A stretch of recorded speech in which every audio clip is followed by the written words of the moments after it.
আসসালামু আলাইকুম। মসজিদে আয়েশা রাদিয়াল্লাহু আনহা ওমরা পালনের জন্য একটি মিকাত বা সীমানা, যেখান থেকে ইহরাম বাঁধা যেতে পারে।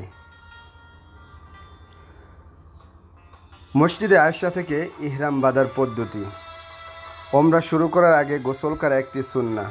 এরপর পুরুষদের জন্য সেলাইবিহীন সাদা দুটি কাপড় পরিধান করতে হয় এবং নারীরা তাদের সাধারণ শালীন পোশাক পরেন, যা তাদের পুরো শরীর আবৃত করে। তারপর মনে মনে ওমরার নিয়ত করতে হবে। নিয়ত করার পর পুরুষ ও নারী উভয় লাব্বাইক আল্লাহুম্মা লাব্বাইক, লাব্বাইক লা শারীকা লাকা লাব্বাইক, ইন্নাল হামদা ওয়ান নি'মাতা লাকা ওয়াল মুলক লা শারীকা লাক বলে তালবিয়া পাঠ করবে।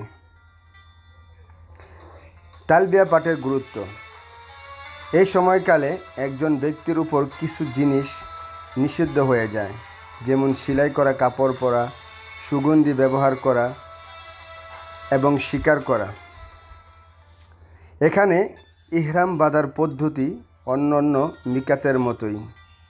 মূল বিষয় হলো মানসিক প্রস্তুতি নেওয়া এবং নির্দিষ্ট স্থানে তালবিয়া পাঠ করে ইহরাম শুরু করা।